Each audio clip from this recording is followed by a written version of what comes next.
गणेशोत्सवानिमित्तानं C news मराठीचा विशेष कार्यक्रम माझा बाप्पा।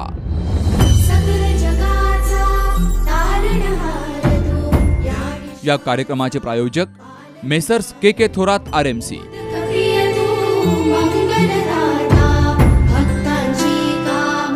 प्रेक्षकांच्या आवडीचा आणि कौटुंबिक उत्साहाचा आपला आवडता कार्यक्रम म्हणजेच माझा बाप्पा आणि गप्पा मारण्यासाठी आपल्या सोबत असणार झी हास्य सम्राट फेम आपला आप्पा।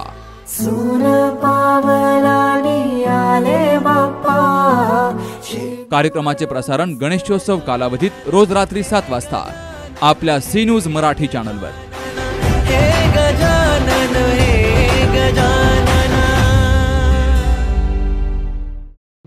या कार्यक्रमाचे प्रायोजक Messrs K Thorat RMC, stone crusher आणि RMC प्लांट, सर्व प्रकारातील खडी, ready mix concrete, VSI crush sand, wash sand आणि VSI खडी, गुणवत्तापूर्ण उत्पादने बनवणारं विश्वसनीय नाव म्हणजेच मेसर्स के थोरात RMC।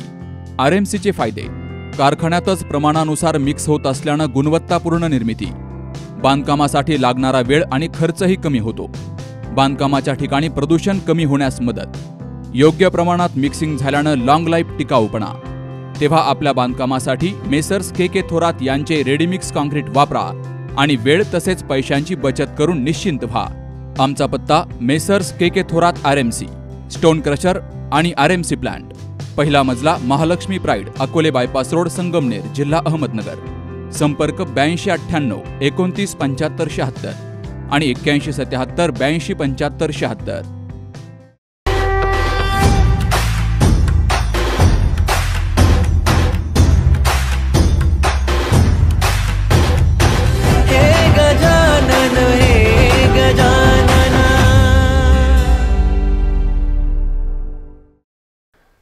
देवा हूँ देवा गणपति देवा, तुमसे बढ़कर कौन, स्वामी तुमसे बढ़कर कौन, और तुम्हारे भक्त जनों में हमसे बढ़कर कौन, स्वामी हमसे बढ़कर कौन। गणपती बाप्पा मोरया, मंगलमूर्ती मोरया म्हणत मी आप्पा तुम्हा सर्वांचं स्वागत करतो। सी न्यूज मराठी प्रस्तुत गणपती विशेष कार्यक्रम माझा बाप्पा। या कार्यक्रमाचे प्रायोजक आहेत के थोरात RMC, बांधकाम व्यवसाय क्षेत्रातील एक विश्वसनीय नाव के थोरात। मंडळी, कलेची देवता गणपती, विद्येची देवता गणपती आणि या विद्येच्या देवताचा एक आदर्श असा भक्त आज माझ्या शेजारी आपल्याला दिसतो आहे। त्यांची ओळख त्यांच्या शब्दातून आपण करून घेऊयात, कारण शब्दांचा अक्षरशः खजिना त्यांच्याकडे आहे। विद्येची देवता म्हणजेच शिक्षणाची देवता म्हणूयात आपण, आणि या शिक्षण क्षेत्रामध्ये आपल्या शब्दाच्या माध्यमातून खूप मोठं काम करणारं असं एक फार अवलीय व्यक्तिमत्व आज माझ्या शेजारी आहे। त्यांचं नाव आहे संदीप वागचौरे सर आणि लेखक आहेत। त्यांच्याशी आणि त्यांच्या कुटुंबाशी आपण गप्पा मारणार आहोत। सर नमस्कार। मी आपल्या सर्वांचं स्वागत करतो माझा बाप्पा या कार्यक्रमामध्ये। सर्वप्रथम आपल्या कुटुंबाची आमच्या प्रेक्षकांना आपण ओळख करून द्यावी। ही माझी पत्नी सौ अर्चना वागचौरे, ती प्राथमिक शिक्षिका आहेत, 2 विषयात MA आहेत, बॅचलर ऑफ जर्नलिझम तिनं केलेलं आहेत आणि DED आहेत। ती सध्या अहमदनगर जिल्हा परिषदेमध्ये शिक्षक म्हणून कार्यरत आहेत। पलीकडची जी माझी मुलगी आहे ती अनुष्का वागचौरे, तिनं VIT प्रॉडक्टमध्ये डिझायनिंग केलेलं आहे। ती सध्या पुण्यामध्ये एका व्यावसायिक कंपनीमध्ये सध्या काम करते आहेत। दुसरी लहानी मुलगी आहे, तिचं नाव श्रावणी, ती संगमेर येथील मालपाणी विद्यालयामध्ये इयत्ता 10वी वर्गात शिकते आणि विशेष म्हणजे मराठी माध्यमात शिकते आहेत। वा वा वा, छान। अरे सर, आपण मराठी शब्दाचे एवढे मोठे जाणते आहात आणि मुलं अर्थातच तिकडे त्यांचा ओढा असणारच आहे। तुमच्या या क्षेत्राविषयी तर जाणून घ्यायचंच आहे, पण आपला आता हा गणपतीचा उत्सव आहे आणि या गणपतीच्या उत्सवामध्ये आपण आता थोडंसं गणेश उत्सवाबद्दल सुरुवात केला बोलूयात। काळाच्या ओघामध्ये गणेशोत्सव खूप बदलला आहे, तुम्ही तो पाहत आला असेल लहानपणापासून। काय एकंदर वाटतं या गणेशोत्सवाविषयी आपल्याला?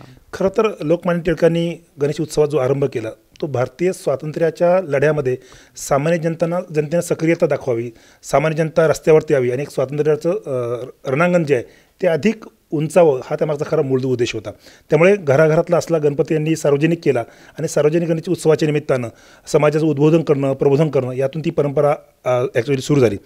आज आपल्याकडे जे चित्र आता दिसतं आहेत गणपती उत्सवाचं ते थोडंसं नाही म्हटलं तरी एक निराशाजनक स्वरूपातलं आहे. मुळात टिळकांनी ज्या भावनेनं गणपती उत्सव सुरू केला होता ती भावना आज समाजमनामध्ये दिसत नाही. आज गणपतीच्या मंडपामध्ये ज्या स्वरूपाची गाणी लागतात, ज्या स्वरूपाचा उत्सव तो होतो आहे तो आंतरिक भावनेचा जो उत्सव असावा लागतो, जो आतून यावा लागतो आणि एक श्रद्धा म्हणून ती केली जाते. त्यात अध्यात्माची मूर्ती असावी लागते. शेवटी ती आरती आहे. आरतीतला अर्थभाव जो आहे तो मंडळांनी व्यक्त करायला हवा असतो.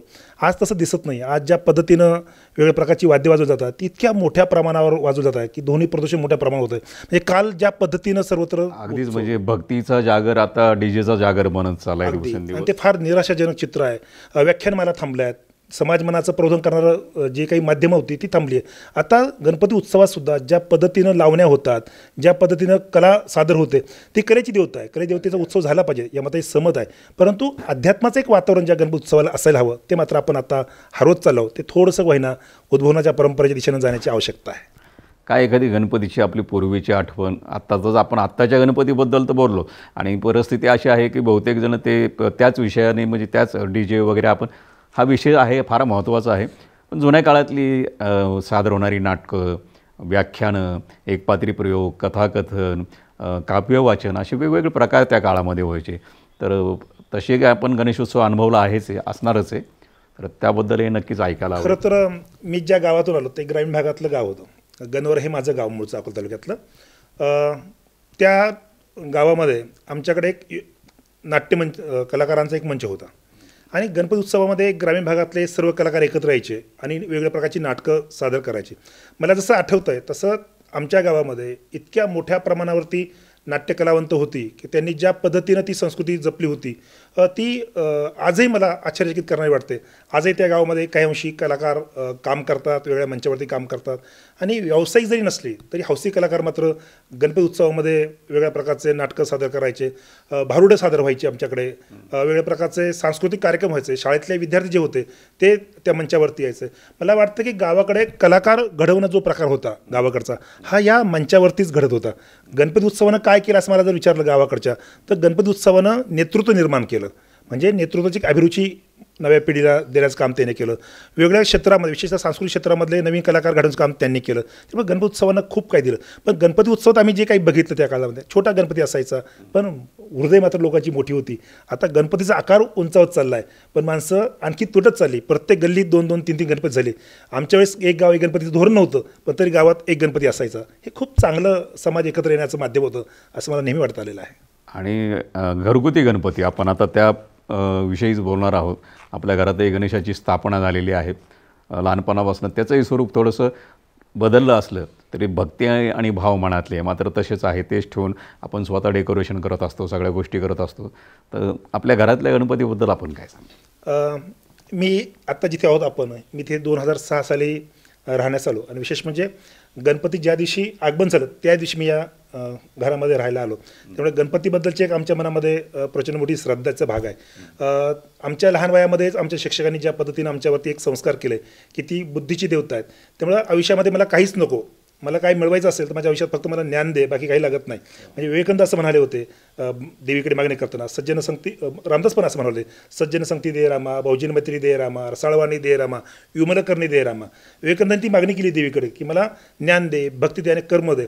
हे मी जेव्हा वाचत जात होतो लहान वयामध्ये तर मलाही पण असं वाटायचं की आयुष्यात आपल्याला काही नाही मिळालं तरी चालेल पण मात्र आपल्याला बुद्धी मिळाली पाहिजे, आपल्याला ज्ञान मिळालं पाहिजे. प्रार्थना आठवली तुमच्या या बोलण्यातून.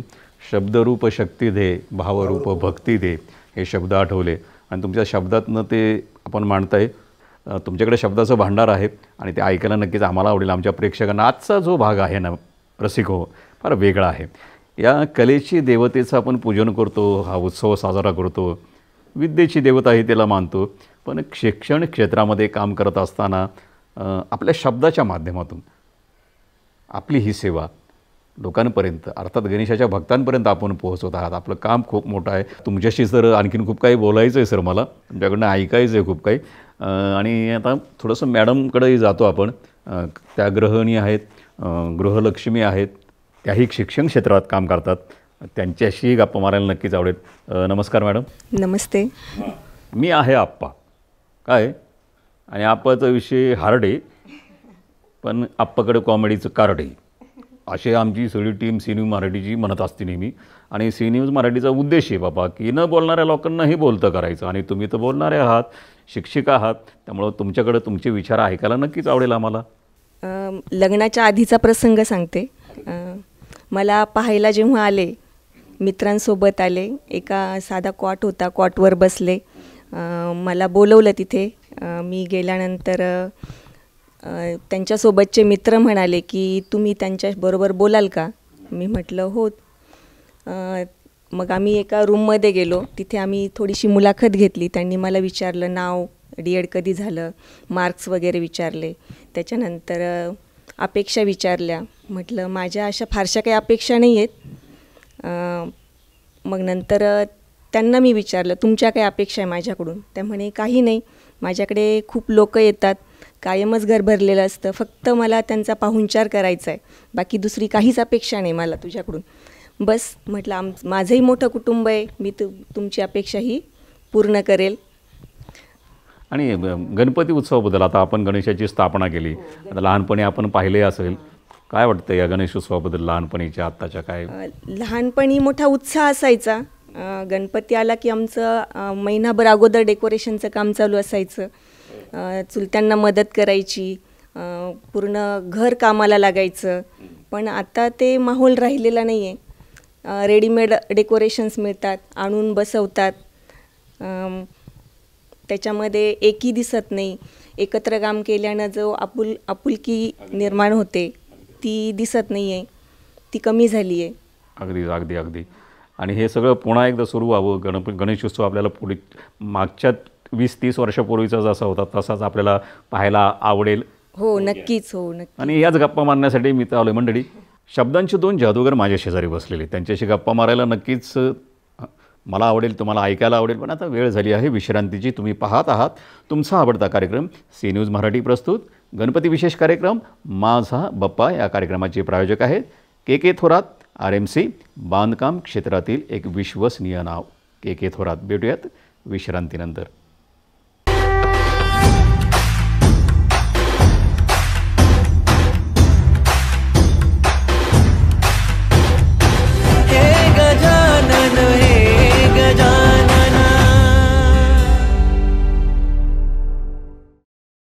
या कार्यक्रमाचे प्रायोजक Messrs KK Thorat RMC, stone crusher आणि RMC प्लांट. सर्व प्रकारातील खडी, ready mix concrete, VSI crush sand, wash sand आणि VSI खडी. गुणवत्तापूर्ण उत्पादने बनवणारं विश्वसनीय नाव म्हणजेच मेसर्स KK थोरात RMC. RMCचे फायदे: कारखान्यातच प्रमाणानुसार मिक्स होत असल्यानं गुणवत्तापूर्ण निर्मिती. बांधकामासाठी लागणारा वेळ आणि खर्चही कमी होतो. बांधकामाच्या ठिकाणी प्रदूषण कमी होण्यास मदत. योग्य प्रमाणात मिक्सिंग झाल्यानं लॉंग लाईफ टिकाऊपणा. तेव्हा आपल्या बांधकामासाठी मेसर्स KK थोरात यांचे रेडीमिक्स कॉन्क्रीट वापरा आणि वेळ तसेच पैशांची बचत करून निश्चिंत व्हा. आमचा पत्ता messrs KK Thorat RMC, stone crusher आणि RMC प्लांट. पहिला मजला, Mahalakshmi pride, Akole bypass road, Sangamner, जिल्हा अहमदनगर. संपर्क 8298 29 75 76 आणि 81 77 82 75 76.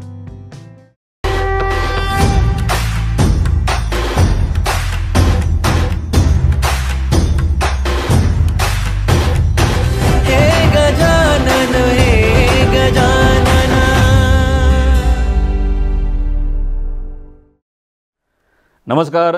विश्रांतीनंतर पुन्हा एकदा मी आपल्या सर्वांचं स्वागत करतो सी न्यूज मराठी प्रस्तुत गणपती विशेष कार्यक्रम माझा बप्पा. आणि या कार्यक्रमाचे प्रायोजक आहेत KK थोरात RMC, बांधकाम क्षेत्रातील एक विश्वसनीय नाव KK थोरात. तर आज मी संदीप वागचौरे सर आणि त्यांच्या कुटुंबाशी गप्पा मारतोय. विश्रांतीच्या आधी सरांशी, मॅडमशी बोलणं झालं आहे. आता त्यांच्या 2 कन्या या ठिकाणी बसलेल्या आहेत आणि त्यांच्याशी गप्पा मारायच्यात. बेटा नमस्कार. नमस्कार. तर मैं हो आप्पा, म्हणजे मी आहे आप्पा, मी मारणार आहेत मनसोक्त गप्पा.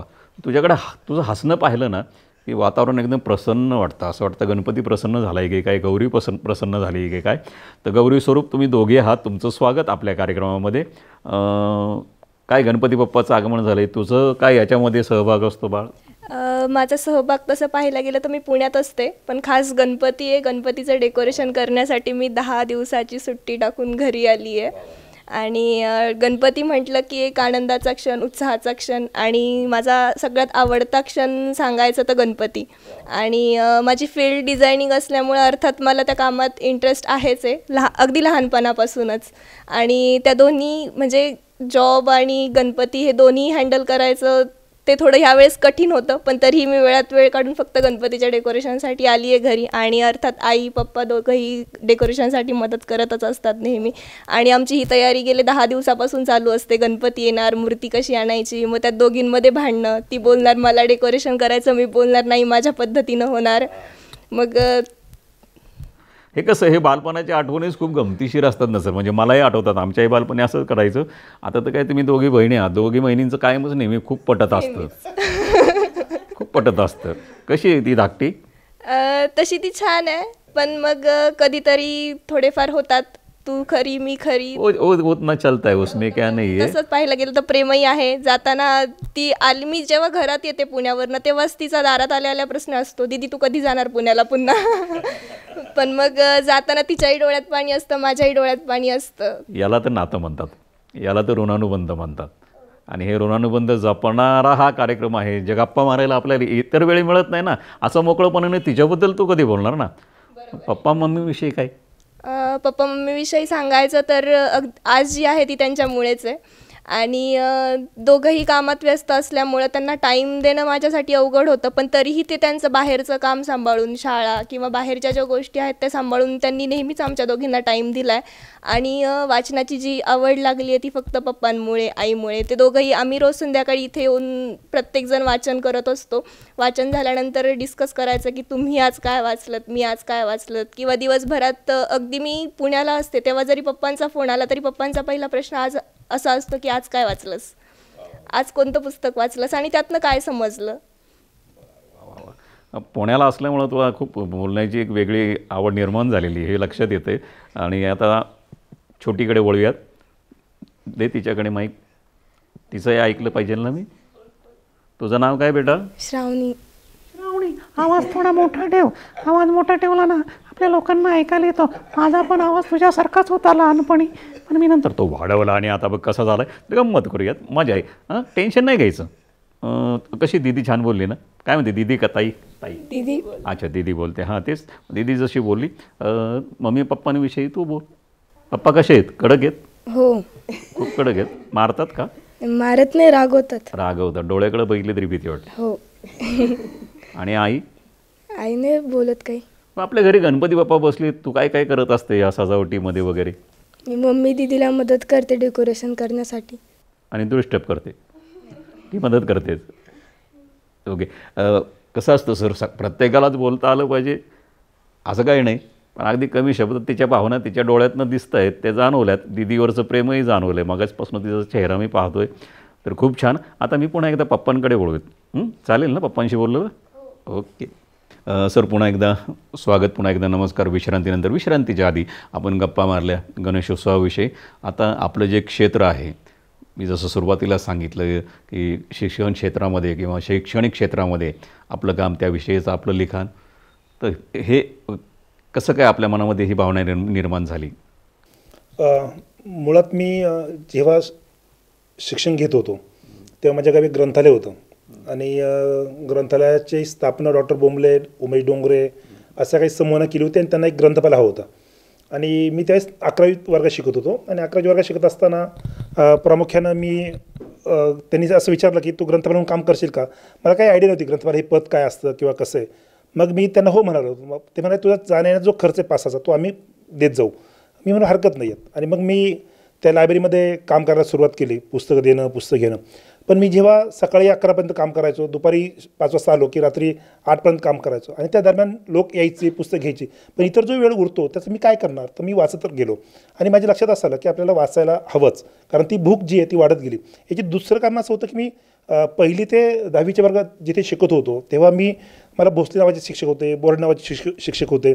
या सर्व लोकांनी वादविवाद स्पर्धा असेल, वक्तृत्व स्पर्धा असेल, निबंध स्पर्धा असेल, अशा सर्व स्पर्धांमध्ये मी सक्रिय राहील या दृष्टीने सतत माझ्या प्रोत्साहनात्मक भूमिका त्यांनी घेतली. आणि मग भाषणाची तयारी करायची असेल तर आपल्याला वाचावं लागतं. मग मी वाचायचो, त्यात टिफन काढायचो, भाषण लिहून द्यायचो, शिक्षक मार्गदर्शन करायचे आणि त्यातून माझी एक वाचनाची अभिरुची वाढत गेली.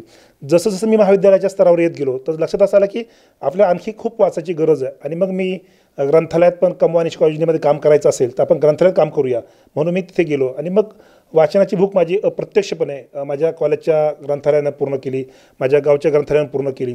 आणि त्या दृष्टीनं जेव्हा मी विचार करत गेलो तर आपण वाचणं यासाठी महत्त्वाचं आहे की आपल्याला समाजात जर काही घडून आणायचं असेल, कारण आता स्वातंत्र्याचं युद्ध नाही आहे, नवी लढाई नाही आपल्यासाठी उभी.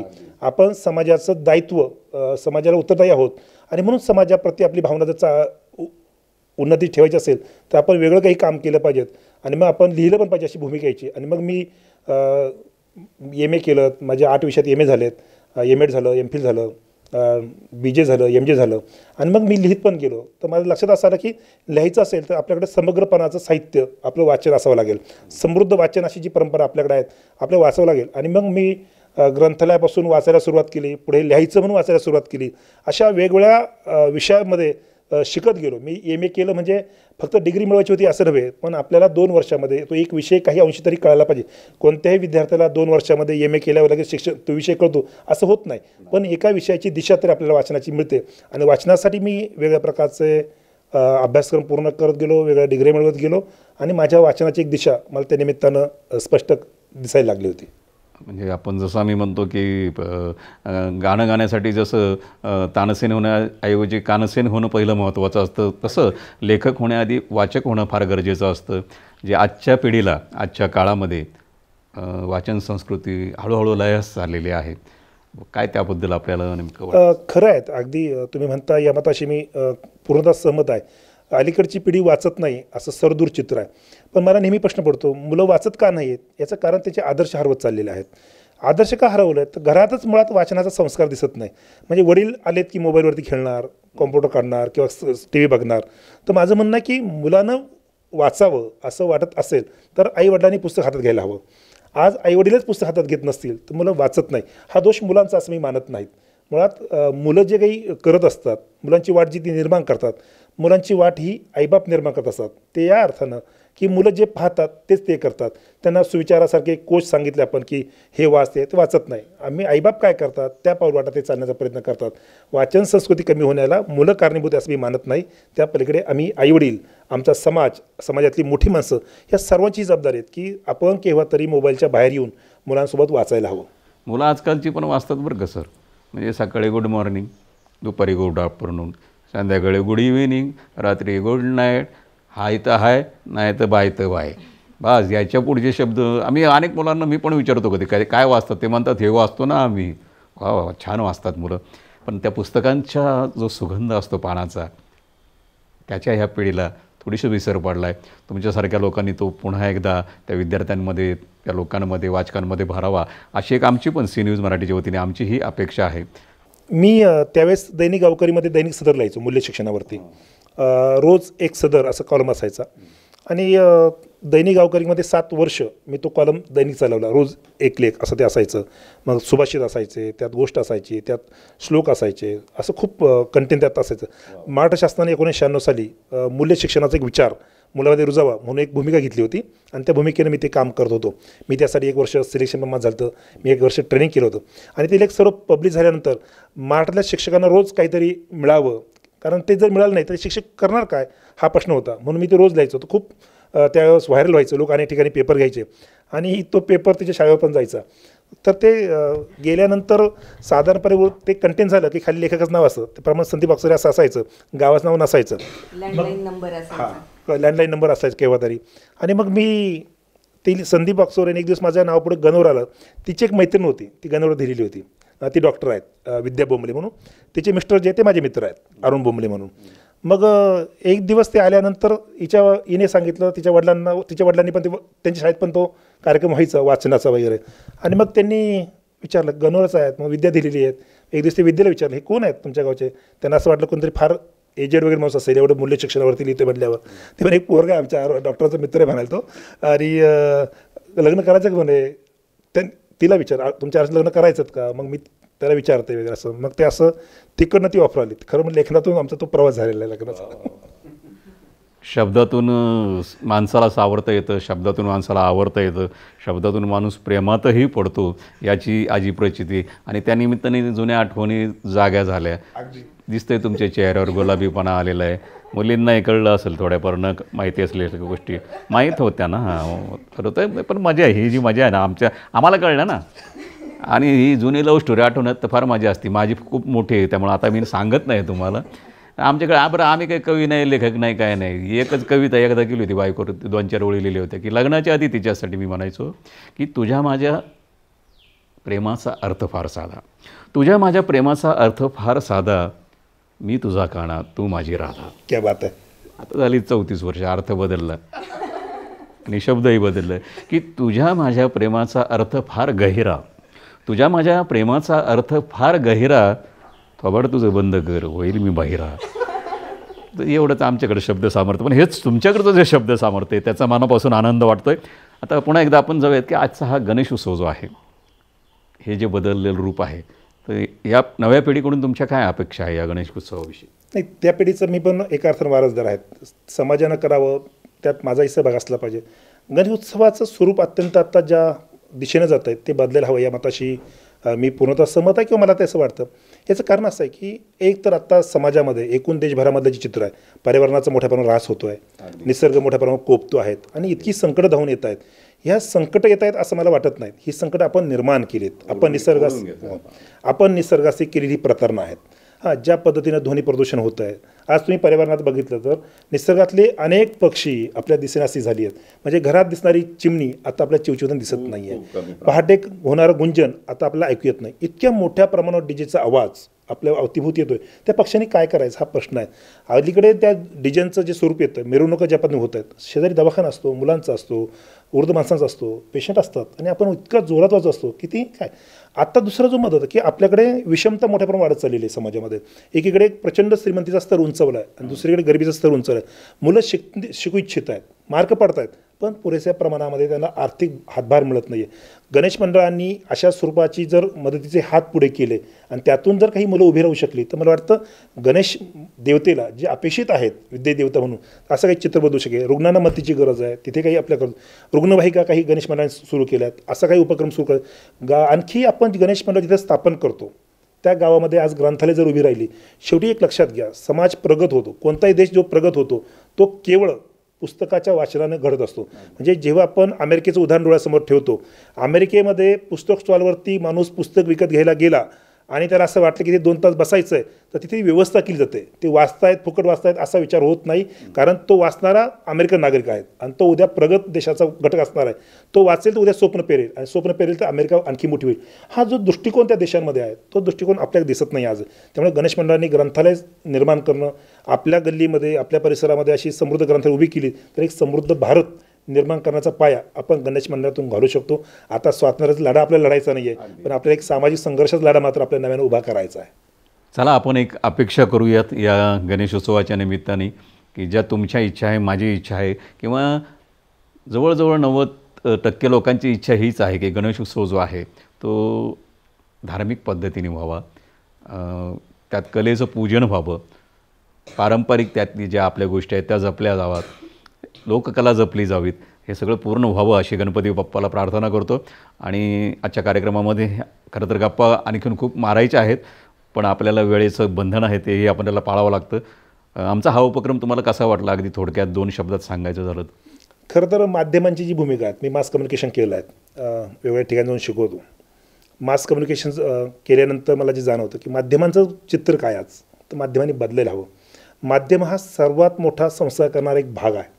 त्यामुळे सी न्यूजच्या माध्यमातून आता हे काही जे घडतं आहे की वेगळे प्रकारचे विचार गणेश उत्सवाची एक पिढी मागे ज्यांनी पाहिली आहेत, ही नवीन पिढी जी आहे तिला माहीत नाही मागचा गणेश उत्सव कसा होता, अपेक्षा काय होतं. या निमित्तानं ही जी संवाद तुम्ही ज्यांच्याशी करतात त्यांनीच अनुभवलेला गणेश उत्सव लोकांच्या समोर येईल तर चित्र काय होते कळेल आणि उद्या काय भूमिका घ्यायची गरज कळेल. त्यामुळे सी न्यूज जे करतो आहे हे माध्यमांची मूळ गरज जी आहे, समाजाची जी अपेक्षा आहे ते काम सी न्यूज करत आहे. त्यामुळे सी न्यूजला धन्यवाद दिले पाहिजेत. अगदीच. आणि सी न्यूजच्या वतीने तुम्हालाही धन्यवाद, तुमच्या संपूर्ण कुटुंबाला धन्यवाद आणि गणेश उत्सवाच्या तुम्हा सर्वांना शुभेच्छा, आमच्या प्रेक्षकांनाही शुभेच्छा. मंडळी, गप्पा खूपच छान झाल्या, खूपच रंगल्या. पण आजच्या भागामध्ये आपण इथंच थांबणार आहोत. पुन्हा भेटणार आहोत पुढच्या भागामध्ये. आपण पाहत होता आपला आवडता कार्यक्रम सी न्यूज मराठी प्रस्तुत गणपती विशेष कार्यक्रम माझा बाप्पा. आणि या कार्यक्रमाचे प्रायोजक आहेत के थोरात, RMC बांधकाम क्षेत्रातील एक विश्वसनीय नाव के थोरात. मंडळी, आज इथं थांबणार असलो तरी प्रथेप्रमाणे त्या गणरायाची आराधना करूयात, आरती करूयात आणि पुन्हा भेटूयात सी न्यूज मराठीवर माझा बाप्पा या कार्यक्रमामध्ये पुढच्या भागात. धन्यवाद. गणपती बाप्पा मोरया, मंगल मूर्ती मोरया, सुखकर्ता दुःखहर्ता वार्ता विघ्नाची, पूर्वी प्रेम कृपा जयाची, सर्वांगी सुंदर उटी शेंदुराची, कंठी जळके माळ मुक्ता फळांची, जय देव जय मंगल मूर्ती ओ श्री राजमूर्ती, दर्शन मात्रे मान स्वर्णे मात्रे मान कामना पूर्ती, जय देव रत्न खचित फरा तुझ गौरी कुमरा, चंदनाची ओटी कुंकुम केशरा, हिरे जडित मुकुट शोभतो बरा, रुंझुंती पुरे चरणी घागरिया, जय देव जय मंगल मूर्ती ओ श्री राजमूर्ती, दर्शन मात्रे मान स्वर्णे मात्रे मान कामना पूर्ती, जय देव लंबोदर पीतांबर फणीवर बंधना, सरळ सोंड वक्र तुंड त्रिनयना, दास रामाचा वाटपा हे सदना, संकष्टी पावावे निर्वाणी रक्षावे सुरवर वंदना, जय देव जय मंगल मूर्ती ओ श्री राजमूर्ती, दर्शन मात्रे मान स्वर्णे मात्रे मान कामना पूर्ती, जय देव गणपती बाप्पा मोरया मोरया.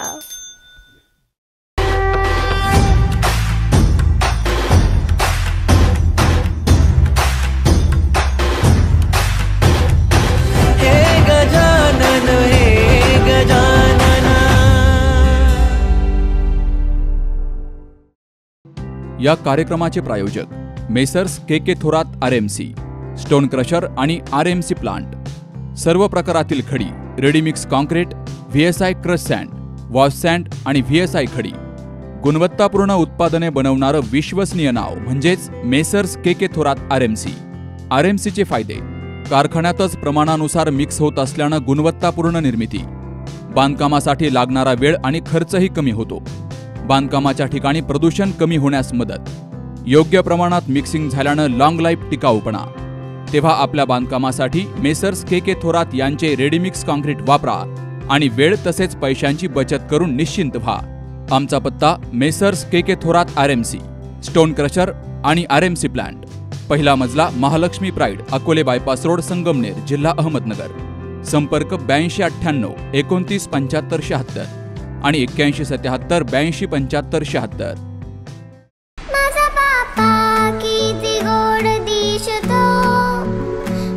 गणेशोत्सवानिमित्तानं सी न्यूज मराठीचा विशेष कार्यक्रम माझा बाप्पा.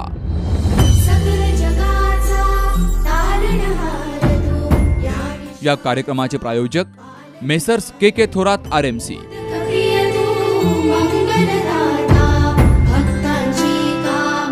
प्रेक्षकांच्या आवडीचा आणि कौटुंबिक उत्साहाचा आपला आवडता कार्यक्रम म्हणजेच माझा बाप्पा. आणि गप्पा मारण्यासाठी आपल्यासोबत असणार झी हास्य सम्राट फेम आपला आप्पा.